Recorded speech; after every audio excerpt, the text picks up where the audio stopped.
فأنا ناصح لإخواني بالصدع بالحق تبيض وجوههم. السكوت في مسألة الحزبية يضرها، فاصدع بما تؤمر وأعرض عن المشركين. سلامي على دماج ورجالها والشيخ يحيى ودار العلم يا سعد بانيها.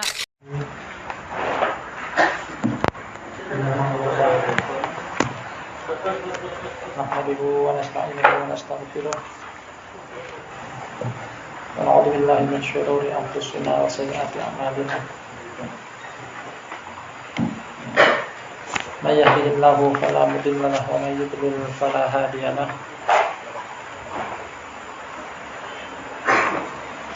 أشهد أن لا إله إلا الله وحده لا شريك له وأشهد أن محمدا عبده ورسوله صلى الله عليه وعلى آله وأصحابه ومن تبعه بإحسان إلى يوم الدين. أما بعد.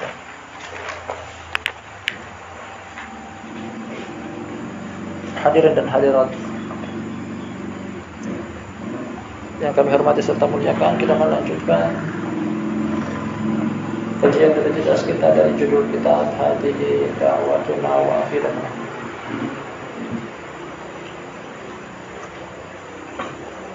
Sebuah karangan milik Syekh Abu Abdurrahman Muqbil bin Hadi Wadi'i rahmatullahi alaihi pada materi manhaj sekaligus akidah.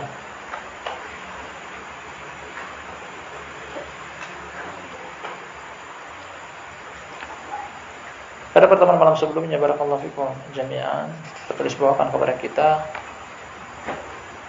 bahwa kaum muslimin, terkhususnya Ahlussunnah wal Jamaah, mereka menganggap bahwasanya kudeta adalah pemahaman Khawarij. Oleh karena itu tidak boleh dilakukan oleh kaum muslimin selama pemimpin dari kalangan orang-orang muslim. Tadi kita sebutkan syarat dari Syekh Muqbil kapan bolehnya kudeta pada pertemuan malam sebelumnya. Malam ini kita melanjutkan poin yang berikutnya dari judul buku ini, Hadhihi Da'watuna wa Aqidatuna, tepatnya pada poin yang ke-15. Kata Syekh Muqbil, semoga Allah merahmati beliau, Al-Khamisat Asyar yang ke-15, nara hadhil jamaati al-mu'asirat al-mutakathira sababan li firqatil muslimina wa id'afihim.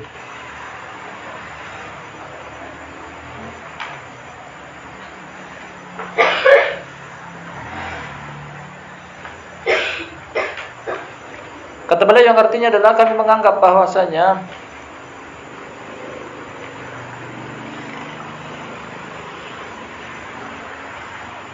terjadinya jemaah-jemaah era kini yang begitu banyak. Sini ada jemaah, sana ada jemaah. Ini ada firqah, sana ada firqah. Banyak lagi. Adalah sebab perpecahan kaum muslimin dan melemahnya mereka. Adalah perpecahan kaum muslimin serta melemahkan mereka.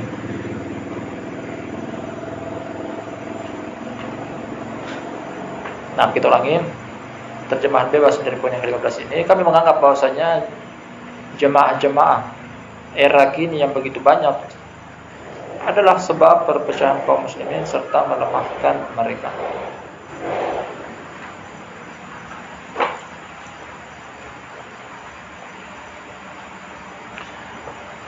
Dari poin ini boleh ingin jelaskan kepada kita bahwasanya berkelompok-kelompok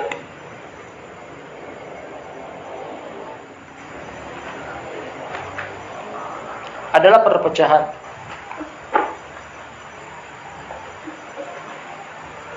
Yang terlarang dalam kitab dan sudah kita sebutkan dalilnya nantinya. Kemudian perpecahan kaum muslimin menyebabkan lemahnya barisan mereka dan kekuatan mereka.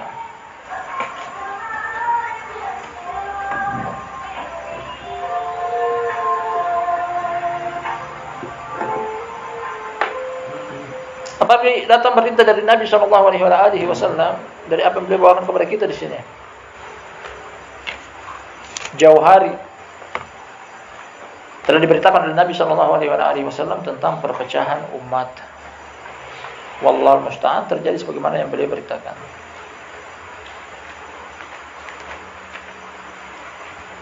Datang hadis dari Irbad bin Sariyah radhiyallahu an.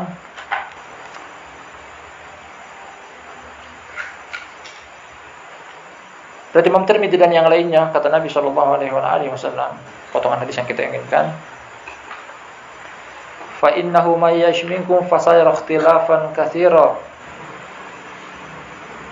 Kata beliau,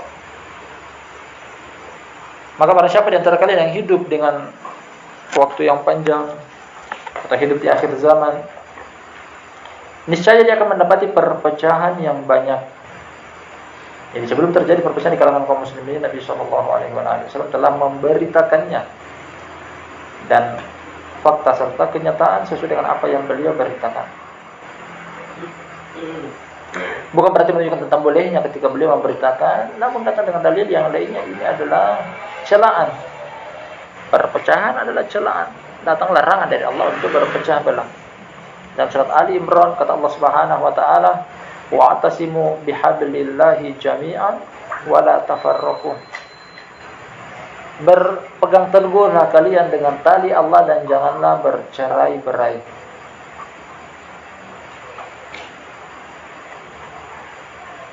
Nah, kita mendengar di sana ada kelompok ini, ada kelompok itu. Di sana ada firqah ini dan firqah itu, membuat miris hati kita. Dilarang oleh Allah, dilarang oleh Rasulnya, ternyata terjadi. Bahkan ini adalah tradisi dan adat istiadat umat-umat terdahulu. Perpecahan adalah tradisi kaum musyrikin. Perpecahan adalah tradisi ahlul kitab, Yahudi dan Nasrani.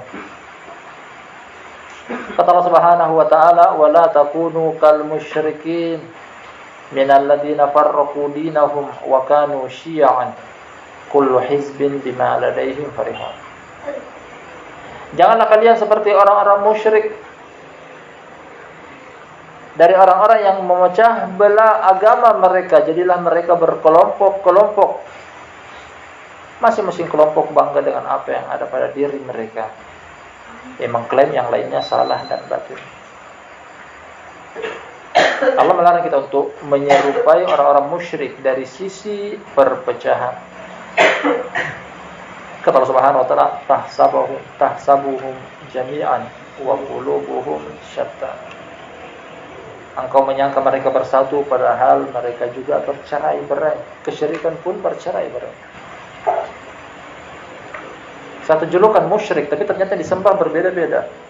Ada yang menyembah sapi, ada yang menyembah bintang-bintang, ada yang menyembah iblis dan bala tentaranya, ada yang menyembah pepohonan, ada yang menyembah bebatuan, dan seterusnya. Demikian juga merupakan sunnah dari sunnah ahlul kitab. Dalam hadis Muawiyah bin Sufyan datang juga dari Jabir, Abdullah bin Amr bin As, Abu Hurairah dan beberapa orang sahabat yang lainnya. Kata Nabi sallallahu alaihi wasallam, "Iftaraqatil yahud ala 71 firqah wa iftaraqatin nasara ala 72 firqah wa sataftariqu ummati ala 73 firqah." Kata beliau, umat Yahudi terpecah menjadi 71 golongan, umat Nasrani terpecah menjadi 72 golongan, dan umatku pun akan terpecah menjadi 73 golongan. Kulluha finnar illa wahidah, seluruhnya di neraka kecuali satu. Jadi apa telah barusan kita sebutkan di depan, bahwasanya perpecahan selain adalah hal yang telah diberitakan oleh beliau jauh hari sebelum terjadi hal tersebut, Ternyata hal ini adalah terlarang dalam agama Islam dari Al-Quran serta Sunnah.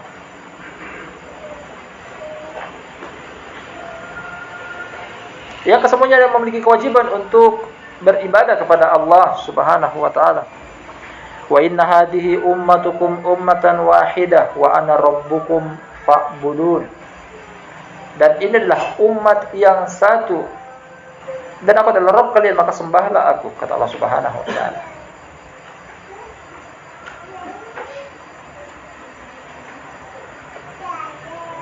Adapun hadis yang datang menyebutkan tentang ikhtilafu ummati rahmah, hadis yang la aslalah, tidak ada asal muasalnya. Diselidiki tentang sahih dan dhaifnya, tidak ada sanad, tidak bisa ditelusuri. Ya, ikhtilafu ummati rahmah, perpecahan umatku adalah rahmat. Jadi boleh untuk berpecah belah, boleh untuk bermadhab ini, boleh untuk bermadhab itu, boleh masuk dalam golongan dan firqah ini, boleh masuk dalam golongan dan firqah itu. Nah, hadisnya la aslalah. Menyelisih usul-usul yang tadi kita sebutkan di depan, bahwasanya perpecahan terlarang dalam agama Islam. Kalau kita pakai akal-akalan, logika, wa illa kita kedepankan dalil. Kenapa gerangan harus terpecah belah? Yang disembah satu, Allah Subhanahu wa taala. Qul huwallahu ahad, Allah Maha Satu. Yang disembah satu, kenapa berpecah belah? Yang Allah turunkan kepada kita juga satu, Al-Quran. Yang Allah utus kepada kita juga satu, Rasul sallallahu alaihi wasallam. Mengaku beribadah kepada Allah dengan pengajaran Al-Quran melalui tuntutan Nabi sallallahu alaihi wasallam ternyata berbeda-beda. Nah, ternyata berbeda-beda.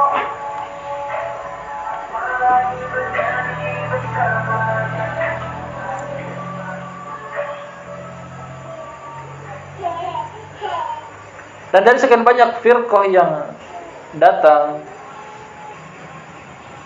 dan juga apa yang telah diberitakan oleh Nabi sallallahu alaihi wasallam, kita harus tahu dengan pasti bahwasanya hanya satu yang akan masuk surga.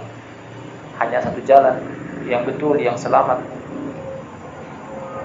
Banyaknya firqah bukan semuanya betul. Hanya satu jalan yang betul.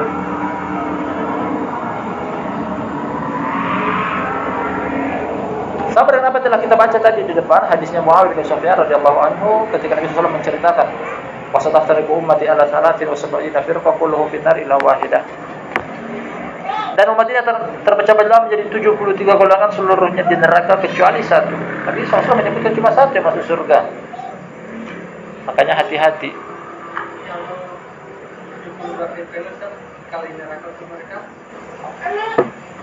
Jadi umat disebutkan oleh para ulama, umat terbagi menjadi dua. Umat. Ada umat atau bid'ah, mereka bagi menjadi dua. Ada bid'ah sampai pada tingkatan mukaffir.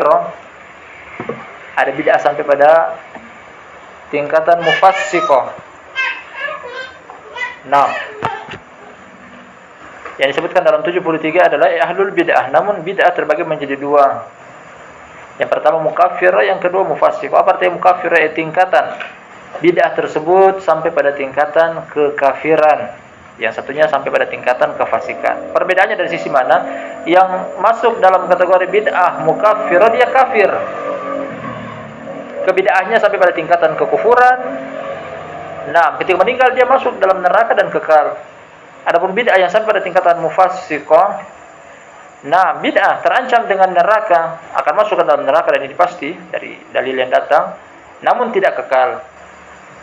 Bid'ah yang kekal di dalam neraka adalah bid'ah mukaffir, pelakunya kafir dan kekal di dalam neraka. Adapun bid'ah mufassiqah, dia muslim, namun pelaku kebid'ahan terancam dengan neraka, dicelupkan dulu ke dalam neraka karena kebid'ahan dia ketika ada asal muasal keimanan kepada Allah Subhanahu wa taala, karena dia adalah kaum muslimin, dikeluarkan dari neraka setelah impas dosa-dosa bid'ah dia. Penghujung kisah dia adalah untuk masuk ke surga. Namun jangan mentah-mentah bisa masuk ke dalam surga main-main dengan bid'ah. Nah, kata Nabi sallallahu alaihi wasallam, kullu bid'atin dhalalah wa kullu dhalalatin finnar. Kita kembali ke apa yang akan kita simpulkan, bahwa sekian banyak kelompok hanya satu yang selamat.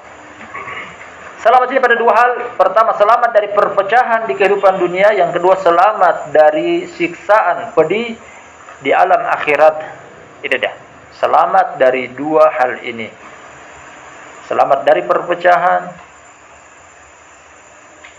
selamat dari kesesatan, serta selamat di alam akhirat. Sebagaimana juga Allah Subhanahu wa taala ketika menyebutkan jalan Allah Subhanahu wa taala dengan begitu banyak dalil dalam Al-Qur'an dan hadis, Allah menyebutkan dengan lafaz tunggal, cuma satu jalan Allah Subhanahu wa taala. Wa anna hadza sirati mustaqiman fattabi'uhu wa la tattabi'us subul fatafarraqu bikum an sabil. Kata Allah Subhanahu wa taala, dan ini adalah jalanku, datang dengan lafaz tunggal, sabil. Artinya jalanku cuma satu. Ikutilah dia. Dan janganlah mengikuti jalan-jalan. Wala tattabi'us subul. Subul bentuk jamak taksir. Artinya adalah jalan-jalan. Jalan Allah cuma satu. Makanya titik ini. Berjalan di atasnya. Ikuti jejaknya. Dan jangan ikuti jalan-jalan yang begitu banyak terpecah belah kiri dan kanan. Berbelok dan berliku-liku. Jalan Allah. Apalagi Allah Subhanahu wa taala menerangkan tentang jalan ini sebenarnya adalah jalan yang sangat mudah untuk ditempuh. Allah mensifati jalan ini adalah jalan yang lurus. Ihdinas sirat al-mustaqim. Ikutilah jalan yang lurus. Sebenarnya jalan Allah Subhanahu wa taala tidak sulit. Jalan syaitanlah yang berliku-liku, berbelok-belok. Begitu banyak kerintangan. Nah, melakukan maksiat sulit. Ikuti jalan Allah Subhanahu wa taala, begitu mudah. Agama ini mudah. Allah mensifati tentang jalannya dengan begitu mudah, jalan yang lurus, mustaqim, datar, tidak menanjak, tidak menurun, tidak belok kiri dan ke kanan. Ini mana dari siratal mustaqim. Yang membuat sulit adalah sesuatu yang masuk ke dalamnya berupa godaan, cobaan, rintangan, syubhat. Wa ila jalan Allah sendiri lurus.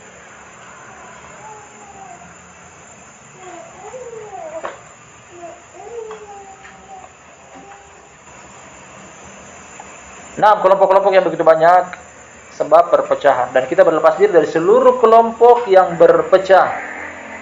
Kita berlepas diri.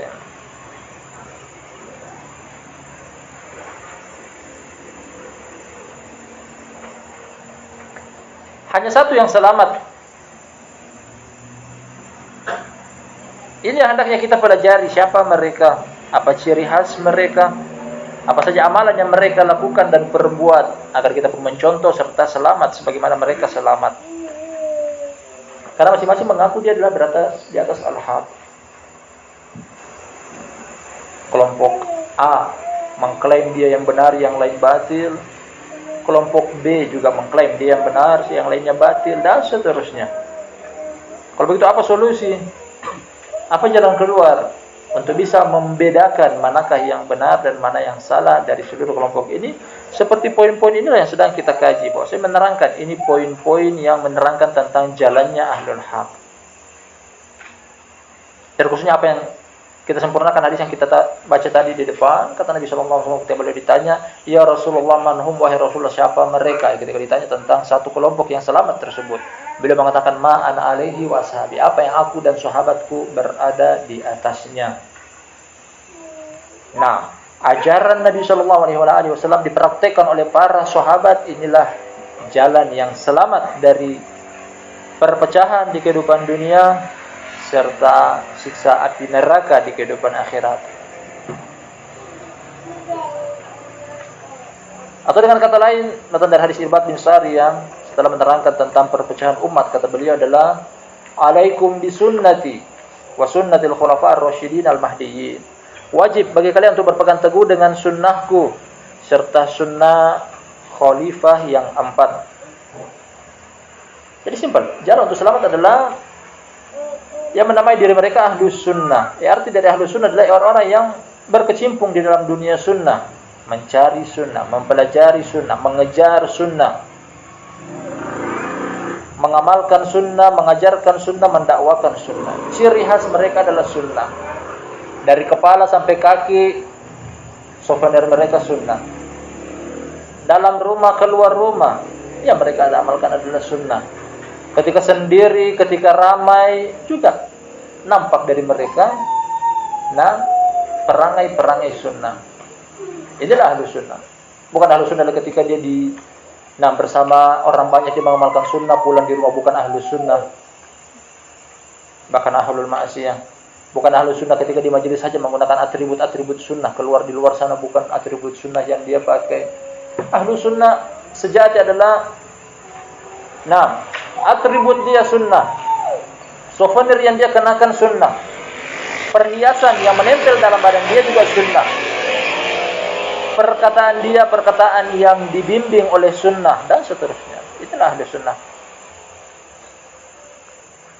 Tambahkan lagi satu julukan di belakang dengan al-jamaah, ahlu sunnah wal jamaah. Kenapa dijuluki jamaah? Karena mereka lah yang masih konsisten di atas jamaah. Adapun yang lainnya keluar dari jamaah. Simple, ahlu sunnah wal jamaah.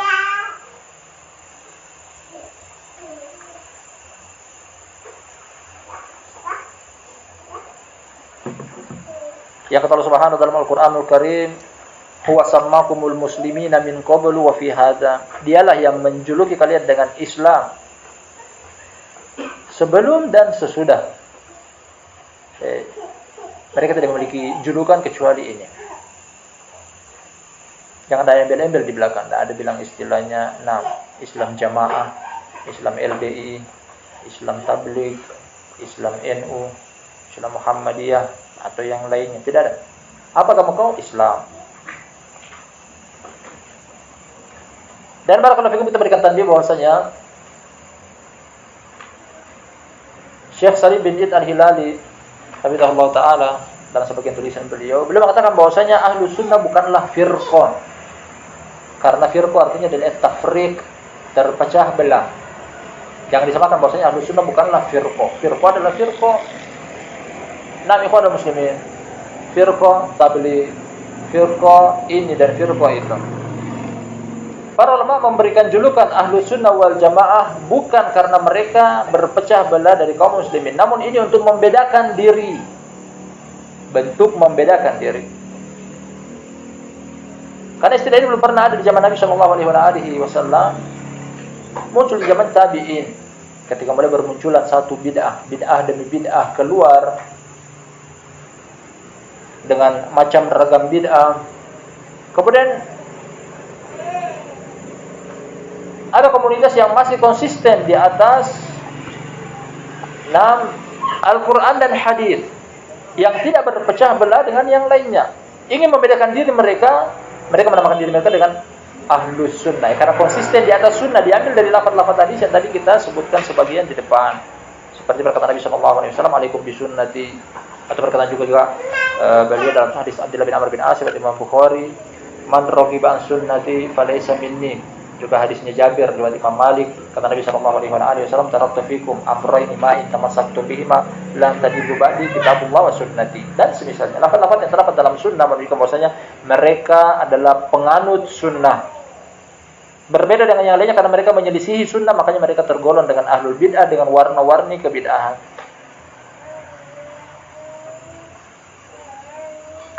Dan menisbahkan diri kepada ahlu sunnah wal jamaah barakallahu fikum jami'an adalah hal yang wajib.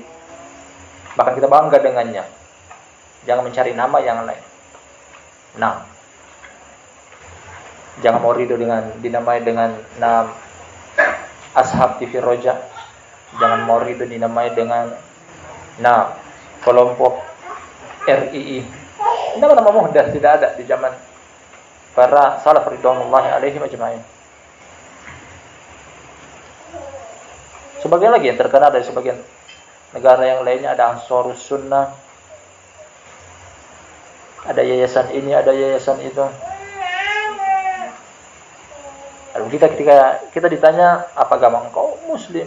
Apa akidah engkau? Sunni Salafi. Pernah kita kaji buku Syekh Yahya radhiyallahu taala ketika beliau menerangkan tentang idza qila laka ma aqidatuk faqul ana sunni salafi. Apabila kau ditanya apa ideologi engkau, maka katakan aku adalah sunni salafi. Sunni artinya adalah mengikuti sunnah Nabi sallallahu alaihi wasallam. Salafi artinya adalah mengikuti contoh para salaf dalam menerapkan sunnah beliau. Wa id'afihim. Diterangkan juga bahwasanya perpecahan merupakan sebab lemah bagi kaum muslimin. Ini yang diwanti-wanti oleh Allah Subhanahu wa taala dalam Al-Qur'an. Kata Allah Subhanahu wa taala, wa atiullaha wa rasulahu wa la tanaza'u fatafshalu wa tadhhaba rihukum wasbiru innallaha ma'as sabirin. Taatlah kepada Allah, taatlah kepada Rasul, dan janganlah kalian berselisih pendapat, bertikai, bercerai-berai. Apa akibatnya? Kata Allah Subhanahu wa taala, fatafshalu, kalian akan lemah, wa tadhhaba rihukum, dan akan hilang kekuatan kalian. Ketika berpecah belah, akan hilang yang namanya kekuatan. Melemah. Kaum muslimin sangat mudah digoncang oleh musuh-musuh mereka ketika mereka tidak bersatu.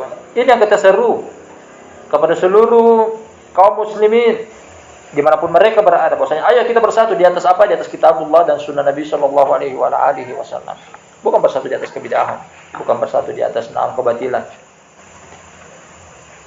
Ahlussunnah adalah orang yang paling pertama menyerukan tentang persatuan, dan paling pertama juga membenci dan mewanti-wanti tentang perpecahan. Kita nggak mau perpecahan. Hanya saja kita bersatu di atas apa? Bukan di atas pemahaman setiap orang, bukan di atas ide dan gagasan setiap orang. Bersatu di atas kitab dan as-sunnah, karena ini yang dianjurkan oleh Allah dan Rasulnya.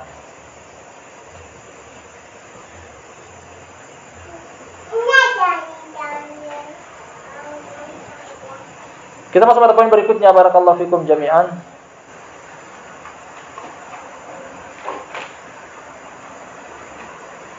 Kata sang penulis, semoga Allah merahmati beliau.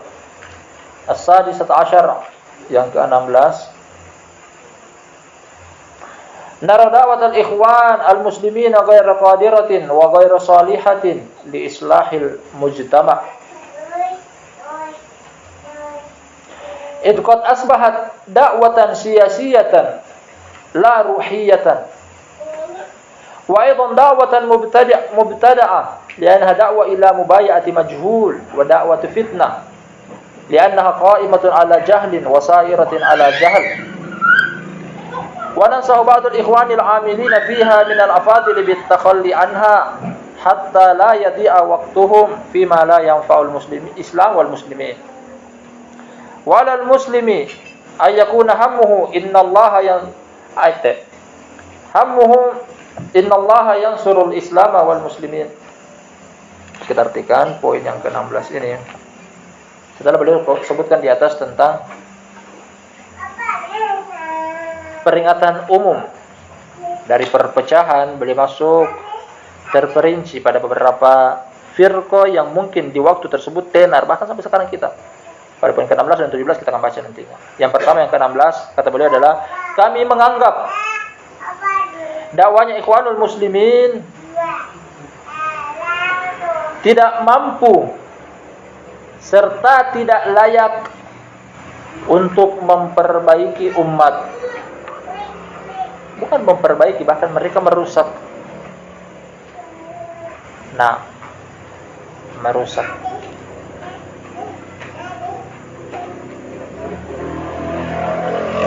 Kenapa demikian? Karena Ikhwanul Muslimin mereka berdiri di atas akidah toleransi. Jangan saling mencela, saling menghormati. Ketika kau adalah pelaku la ilaha illallah, tak peduli engkau dengan akidah dan ideologi apapun. Makanya terkumpul pada diri mereka, terkumpul pada komunitas mereka seluruh firqah. Penyembah kubur ada di dalamnya, yang bertasbih dengan alat tasbih juga ada di dalamnya, yang merayakan perayaan Maulid Nabi juga ada di dalam mereka. Saling toleransi dan tak perlu saling mengingkari. Makanya mereka memiliki mabda, mereka memiliki fondasi yang mereka berjalan di atasnya.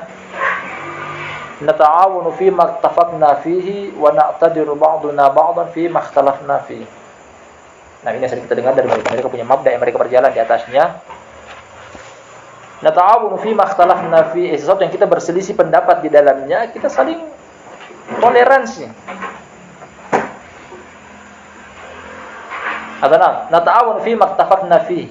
Kami bersatu di atas apa yang kami bersepakati di atasnya. Ketika itu ada kesepakatan, kita akan sama-sama menjalankannya. Wa na'tajiru ba'duna ba'dan fi ma ikhtalafna fi, dan kami akan memberikan toleransi, memberikan keringanan kepada hal-hal yang kita mungkin berselisih pendapat.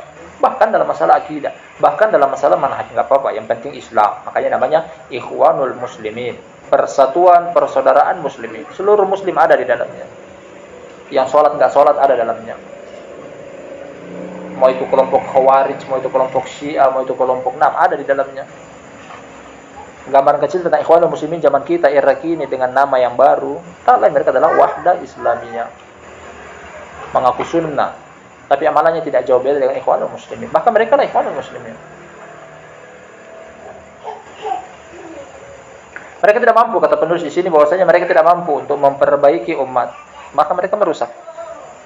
Kenapa demikian? Itu qad asbahat da'watan siyasiyatan la ruhiyah, karena dakwah mereka telah menjadi dakwah politik. Nah, ke dunia politik mereka lebih dekat daripada ke agama.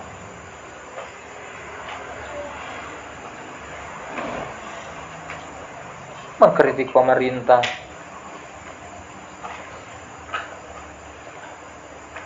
unjuk rasa turun ke jalan.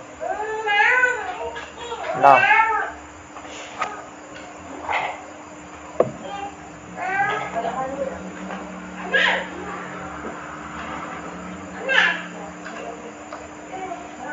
kata beliau berikutnya, wa aidan da'watan mubtada'. Demikian juga Ikhwan Muslimin adalah dakwah bid'ah. Dakwah bid'ah. Wa ila asal muasal akidah mereka adalah tasawuf. Karena pencetus pertama kali mereka Hasan al-Banna, orang Mesir, adalah orang sufi. Dia sendiri mengaku dalam sebagian buku-buku dia bahwasanya kalau aku galau, aku gundah gulana, aku datang ke kuburan wali fulan, berdoa padanya. Nah, Ikhwanul Muslimin berdiri di atas akidah Sufiyah. Pencetus pertama kali mereka adalah Sufiyah, Hasan al-Banna.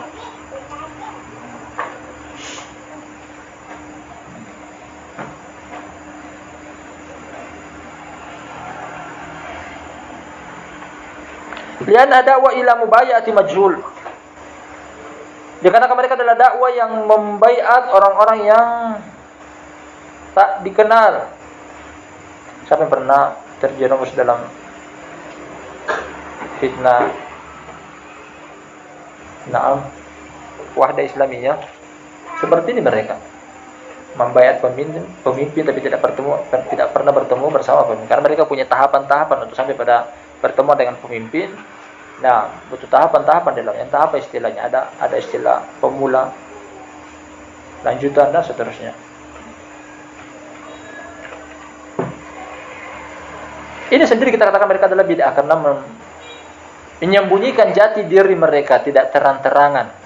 Padahal Allah Subhanahu wa perintahkan kepada Nabi SAW untuk teriakan dengan suara yang lantang. Ahlus Sunnah wal Jamaah tidak samar-samar dakwah mereka, diketahui oleh seluruh umat tanpa ada yang tersamarkan sedikit pun. Kata Allah Subhanahu wa taala, "Qul hadhihi sabili ad'u ila Allah ala basiratin ana wa man ittaba'ani." Kata Allah Subhanahu wa taala, wahai Muhammad, katakanlah, inilah jalanku, aku menyeru ke jalan Allah. Aku dan bersama aku dan orang-orang yang bersamaku. Allah perintahkan kepada Nabi kita Muhammad SAW untuk menyeru. Tak ada disembunyikan dalam dakwah Ahlus Sunnah wal Jamaah.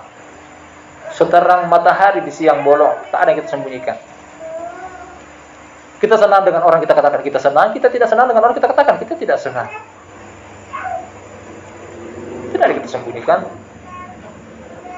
Juga kata Allah Subhanahu wa taala, fasda bima tu'mar wa a'rid 'anil musyrikin. Fasda dari kata sadaq artinya adalah teriakan dengan suara yang lantang.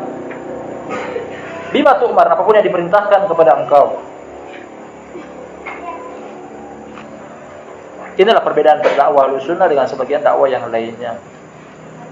Termasuk Apa yang tadi kita singgung di depan tentang Ikhwanul Muslimin era sekarang dengan bentuk yang kecil, mungil, wahidah Islamiyah, membahas sesuatu yang mereka tidak ketahui. Dakwah sembunyi-sembunyi, dakwah yang tidak jelas. Lanjut beliau, maksud saya Ikhwanul Muslimin juga adalah dakwah fitnah. Fitnah. Mereka yang membuat Islam dengan istilah mereka Islam modern, Islam mengikuti zaman, Islam membuka hijab, Islam boleh dengan menggunakan bantalan meninggalkan pakaian gamis atau jubah. Islam mengikuti zaman, Islam era kini, Islam sebelum taklim selfie. Islam era kini, dakwah fitnah.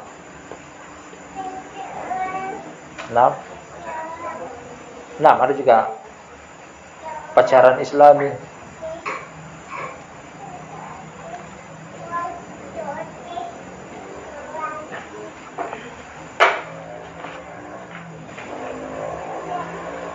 Seluruhnya serba Islami.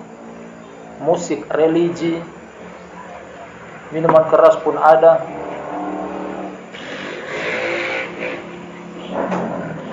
Kata beliau menyebutkan alasan kenapa mereka tergelincir pada permasalahan yang parah dan begitu banyak. Politik, mereka terjerumus ke dalamnya. Bid'ah, mereka terjatuh di dalamnya. Fitnah juga, mereka adalah orang yang menyebar fitnah. Kenapa demikian? Li'annaha qa'imatun ala jahl wa sa'iratin ala jahl. Karena mereka tegak di atas kebodohan serta berjalan di atas kebodohan, kejahilan. Mereka mencela ulama yang nasihin, mereka sendiri tidak nasih. Kemudian mereka mengaku ahlu sunnah. Pada sebagian tempat, Ikhwanul Muslimin dijuluki ahlu sunnah. Di daerah Irak, di daerah Iran. Karena orang Syiah menjuluki setiap yang bukan mereka adalah ahlu sunnah. Ikhwanul Muslimin besar di sana, daerah Irak. Yang dijuluki dengan ahlu sunnah adalah Ikhwanul Muslimin.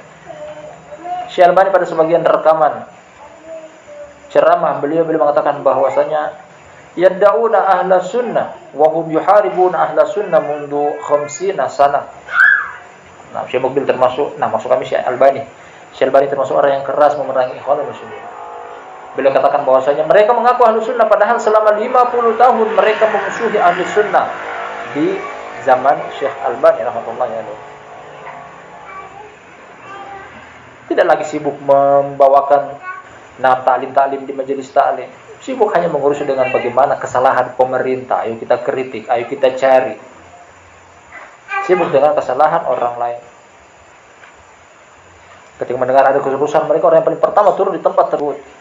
Ketika ada dengar pertikaian, pertumpahan darah, mereka orang yang paling pertama turun di tempat tersebut. Karena mereka selalu mencari fitnah. Di mana ada kerusakan, di situ ada Ikhwanul Muslimin. Masuk ke Ambon, juga mereka Ikhwanul Muslimin. Pecah di Morotai, Filipina, juga ada Ikhwanul Muslimin. Di Afghanistan, siapa yang paling besar dakwah mereka? Juga mereka Ikhwanul Muslimin. Di mana ada fitnah, di situ mereka ada. Betul apa yang dikatakan oleh Syekh Mukbil. Beliau orang yang paham akan permasalahan seperti ini. Kata beliau, wa nansahu ba'dul ikhwah al-amilina fiha min al-afadil bitakhalli anha hatta la yadi'a waqtuhum fima la yanfa'ul Islam wal muslimin.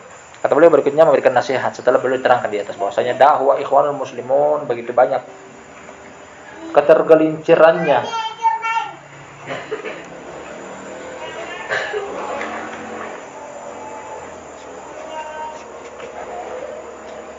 Kemudian beliau terangkan tentang sebab ketergelincirannya, yakni kebodohan. Beliau tutupi materi dengan lengkap bahwa memberikan nasihat. Kami berikan nasihat kepada sebagian ikhwan untuk mengosongkan diri dari mereka, berlepas diri, menjauh, tinggalkan mereka, biarkan mereka dengan dakwah kebatilan mereka. Dengan alasan jangan sampai waktu kalian sia-sia tidak bisa memberikan manfaat kepada agama Islam serta kaum muslimin, karena hanya membuang-buang waktu. Apa hasil yang telah didakwakan oleh Ikhwanul Muslimin kepada Islam dan muslimin? Tidak ada. Hanya membuat kerusakan.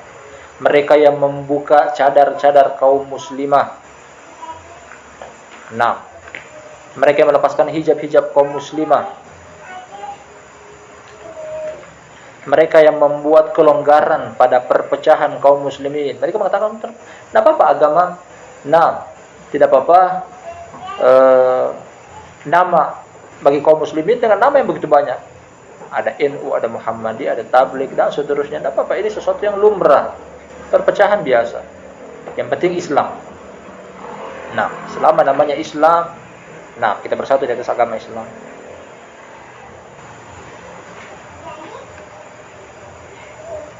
Tidak ada ingkarul mungkar di antara mereka. Karena masing-masing firqah memiliki kemungkaran. Kalau diingkari akan berpecah belah.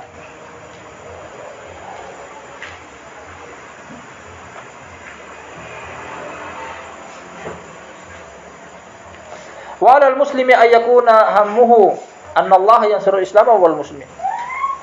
Dan hendaknya bagi kaum muslim, hendaknya bagi seorang muslim, ambisi dia adalah agar Allah menolong Islam dan kaum muslimin. Nah, ambisi seorang muslim adalah bagaimana agar kaum muslimin itu memahami agama Allah, mengetahui tentang hak Allah diibadahi, mengetahui tentang hak Nabi SAW adalah diikuti dan jangan diselisihi, untuk membela agama Islam dan kaum muslimin, mengajarkan kepada orang yang jahil, memberikan hidayah kepada orang yang sesat, mengangkat kebodohan pada orang-orang yang bodoh, mengajarkan kepada orang yang tidak tahu, memperbaiki kesalahan orang yang masih keliru, sholatnya, puasanya, zakatnya, hajinya, dan seterusnya. Inilah ambisi seorang muslim, membela agama Allah, naam, semampu dia. Adapun apabila singgung kepada kita bahwasanya ikhwanul muslimin tidak mampu dan hanya membuat kerusakan.